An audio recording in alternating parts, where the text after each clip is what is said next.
Hello and welcome to my review for Black Phone 2. So this movie came out in October of last year, and I didn't go and see it in theaters because I was kind of iffy on it. I was like, how are they gonna make another movie where the villain dies in the first one? I'm gonna just spoil this movie. I'm not gonna do like a spoiler free review or anything like that. I'm just gonna jump right into it. It's been a couple months or whatever, but this movie's so good. I don't know what I was thinking. I wish I would have went and saw this in theaters. This movie is super stylized and like it's super interesting. The first movie, the first Black Phone movie felt like it's a story. Both movies feel like the story about these two siblings. About Gwenny and Finn. I almost forgot their names for a second. But the first movie feels more about Finn. Obviously, he gets taken by the grabber and everything, but Gwen is a very integral part of the first movie as well, finding the bodies, trying to figure out where Finn is. And she has these visions, which it's explained that her mom had the same visions and everything like that. And this one, Black Phone 2, feels like the opposite in a great way. It feels like Gwen's movie, but Finn plays such an integral part, but also it has to deal with the aftermath of Black Phone 1. It's been, I think the movie said it was 5 years after, I believe 5-ish years about, since Finn had killed the grabber and got saved. So he's still dealing with the trauma and the stuff that comes with being kidnapped and stuff as a kid. But the main focal point of this movie is Gwen and her ability to see, I believe it's dead people and talk to them. Which Finn also semi has this ability because he can, answer the phone and talk to people who are dead. But this movie is just so well done. Gwen's acting is so great, so good. Essentially the plot is Gwen is having more dreams of little boys that went missing, and they find out that their mom used to be a camp counselor at this old like camp resort kind of thing, and they want to know more because both Finn and Gwen have talked about the fact that they have visions and can see things and yada yada. And so they go there, and that's the plot of the movie. They're trying to figure out what is happening, and I'm gonna just explain it all now. The grabber used to work at this camp, which I believe his name is Wild Bill or something is what they called him. Wild Bill used to work at this resort, and he killed 3 children there. And Gwen and Finn's mom, because she also had the ability to like speak and see these people that are are dead, or it's not that they're dead, it's souls that are like unavenged or wrongfully done in a way, I guess. And it's so good. I don't know. I just love this movie. But anyway, they go there, and basically Gwen constantly keeps having these dreams of seeing these little boys get murdered by the grabber, Wild Bill. And the reason that they're there and are able to contact her or give her these dreams is because the grabber's soul, it went back there. So the little boy souls, the 3 of them, they're unavenged, and the grabber, that's like his stomping ground. So basically, even though he is dead, his soul still remains in the camp area, the camp counseling area, whatever. And so basically it's up to Finn and Gwen to kind of figure out what's happening and what's going on. And there's a couple other really good characters, like the main counselor guy. I can't remember his name. There's a lot of good scenes in this movie between characters that give them a layer and like depth that wasn't really necessary, but it adds and helps the movie be so much more enjoyable. Like the one scene I'm thinking of is between Gwen, Finn, and their dad. They all kind of explain their feelings to each other. Finn explains how he basically is always seeing the grabber and can't really escape, and he breaks down. Very good emotional scene. Gwen also breaks down, and she basically tells him it's okay, things like that. It's all right that it's all right what happened to you. Basically, in this movie, Finn is smoking pot because he's trying to basically run away from the past, which their dad is an alcoholic who he is in Alcoholics Anonymous, but he is basically, he did the same when their mother passed away. He would just drink and drink and drink to try to basically run away from the past, which, you know, it does a really good character parallel where Finn tells his dad, please don't get drunk. Like, we don't want you to get drunk, but he's smoking weed trying to kind of do the same thing. They're doing the same thing with different substances, but because it's like Finn, you know, obviously he's younger, and I guess weed is more of a younger person thing, I guess. He sees alcohol different, so he, you know, he sees his dad as like kind of like drowning away his feelings, but to him he doesn't see it that way, and it's super well done. There's a lot of good scenes with Finn talking to the main camp counselor guy. Again, I cannot remember his name, but basically the dude takes, and it was funny, he takes his bag of weed and he's like, I'm doing you a favor, it's not even good shit, but he's basically like, stop running from it. He basically kind of tells him one-on-one. But yeah, so in this movie, the grabber is basically just trying to get his revenge on Finn, and he's trying to get his revenge on Finn by killing Gwen, because obviously, you know, in the first movie Finn killed the grabber, and, you know, so he's trying to get revenge in that aspect. But yeah, the ice, the like the snowy aesthetic and how they end up getting trapped on the camp by them, not by themselves, there's a couple other characters that are there, but it's like 5 people and they're fighting like spirits and stuff, and it's really well done. I really like this movie. I don't know what I was expecting, but I wasn't expecting to love it as much as I did. It was very enjoyable.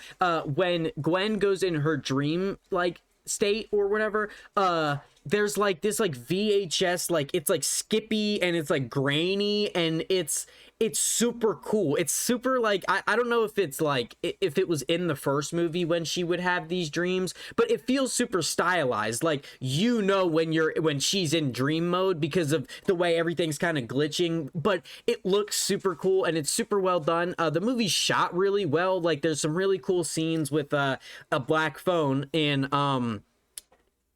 like a phone booth basically, but it's all clear. So what they do is they have like Finn or Gwen in the phone booth, and because it's all glass and it's completely clear, they'll do something where like there will be a bar for the phone booth, and it's blocking the camera. Like, all of this is completely blocked, and you see Finn standing there, and then the camera will move so that you can see past the bar, and there will be like somebody standing on the other side, or it's really super creative and stuff, and I really like it. But the plot was also very good. I love the character stuff, like them fighting the grabber and stuff at the end was cool, but and them like saving the little boys and basically like freeing their souls or whatever, and it's super good. But I love the characters. The characters are super good, and Gwen's actress, I'm sorry that I don't know her name, she is so good in this movie. Like, when she can't tell if she's dreaming or what's real and what's not, like, she breaks down, and it's so well done. I love this movie. I really think that you should go watch it. I think it's on, I don't know, HBO or Peacock, one of those. And I just really like this movie. I want to kind of go over like the plot and stuff, but it's you just kind of have to watch it. I basically explain what the plot is. Like, you know, you're gonna get some dream stuff where Gwen is seeing the little boys and they're confused on what's happening, and then as the movie goes on, you figure out what's, you know, they explain everything to you. You know, there's no like plot holes or anything left open-ended, I guess. But yeah, there's a final like fight scene on an ice lake, and it's so well done, where Gwen is basically trying to free the souls in the dream realm, where she basically like can put herself to sleep, and because she's technically dreaming, she can see the grabber, but she also has like these cool ass fucking like X-Men mutant powers. It's so cool, dude. I don't know, I really like this movie, and I don't know what it is about it. Like, I can't, it just, the dream stuff is super good, the acting is super good, the character moments are super good, the themes of like Finn trying to like, he's kind of like drowning himself in substance, or not drowning, I shouldn't say drowning, but, you know, he's using substance to try to break away from the grabber stuff, which is what his dad did. It's also explained that because Finn and Gwen's mom both, or I'm sorry, Finn and Gwen's mom had the dream powers that Gwen has. She was also able to see the little boys, and was like figured out who did it. And so when they moved out of the camp, she like went to the grabber's house, and she got grabbed by the grabber and was hung by him. So in the first movie, it's stated that the mom killed herself. Or I guess I shouldn't say, but whatever. Yeah, she hung herself, and the dad kind of blames himself, and you know, that's fine. For the dad basically tells Gwen that she went crazy from all the visions, and she ended up hanging herself, hanged herself, whatever.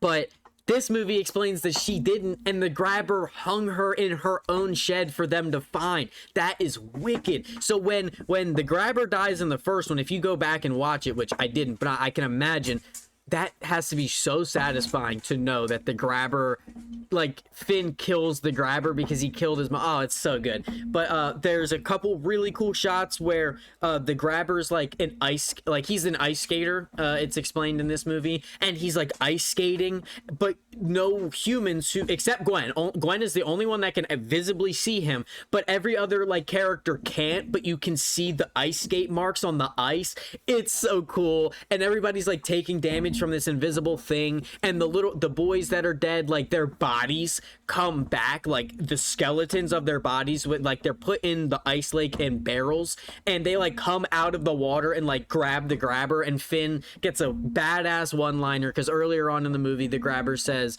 hell isn't flames, it's cold or ice or something like that. And at the end of the movie, or towards the end of the movie, when Finn grabs a hold of the invisible grabber, which is something that's so cool, because again, like I said, you know when you're in the dream state, because of the way that the movie looks, like the graininess, and like it's kind of like skipping and cutting like old VHS, like if you've seen I think it's Sinister is the movie where he's watching all the tapes, and like it's like cutting and it's like glitching and it's jumpy, and it's like, it's kind of like that, where it's like, okay, this is the dream state, this is whatever. So you can see the grabber in the dream state, and then it cuts to Finn's perspective, where the grabber's invisible, but he has a hold of his head, and he's like smashing it on the ice, and like he's not holding anything, but then it'll cut to the dream state, and you can see the grabber getting his head smashed. It's so great. I really like this movie. I don't know, I feel like, what, 12 minutes, I feel like I haven't really said anything about this movie except that it's good, but like I don't really have any problems with this movie. I sat down expecting it to kind of be like I didn't know what I was expecting when I watched this movie, but I am so happy with how it turned out, and it was so good. Like, I really wish I saw it in theaters. Yeah, there's just so much about this movie that was so enjoyable. Like, the only thing that's annoying, but I think it was done on purpose, is there's two other camp like counselor runners that are basically the main guy that I said is super funny and super enjoyable. The camp counselor guy, he is like the runner of the whole camp, right? But then there's two like Christian other camp counselors that are like husband and wife, and again, I don't remember their names, but they refused to believe anything that was going on until Gwen is literally in a like an industrial kitchen, or it, like is about to get shoved into an industrial oven by a fucking ghost. Like, she's like floating and getting thrown into walls and pots and pans, and the Christian people are just like, and then they save her. They finally save her, and they finally save her, and then they're like, oh, we can't do anything with that devil child here. Bro, what? It's like, but I think that they're made to be annoying, you know what I mean? So it's one of those things where it's like, it's not the movie's bad, these characters are written a certain way to be kind of frustrating, because there's, you know, every horror movie, which I mean, this movie is horror, it's like supernatural, like paranormal horror, I guess, there's always got to be the characters that don't believe it. There always has to be, because you have, in the beginning of the movie, Finn and Gwen, they both have talked to each other, and they both know that they can speak or see things, and they don't discredit each other. So, like, you're not gonna have Finn be like, oh, Gwen, you're just bullshitting, you know what I mean? So you have to have characters in there that don't believe it, so that the characters can't, like, you have to have obstacles so that the characters can't just breeze through the plot, you know what I mean? Which, I get it, you know? But I really don't have any complaints about this movie. I thought it was well-paced. I thought it was enjoyable. The thing that I like a lot that they did was, in the beginning, when they first get to the camp, Gwen is forced to sleep by herself because it's a camp, so boys and girls are sleeping in different rooms. And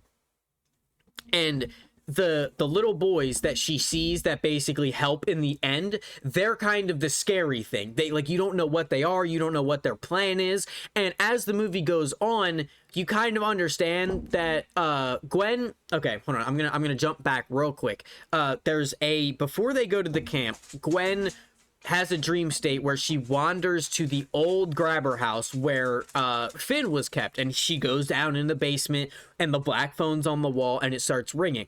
She answers it, and she's talking to somebody, and you're like, who is it? Well, okay, sorry.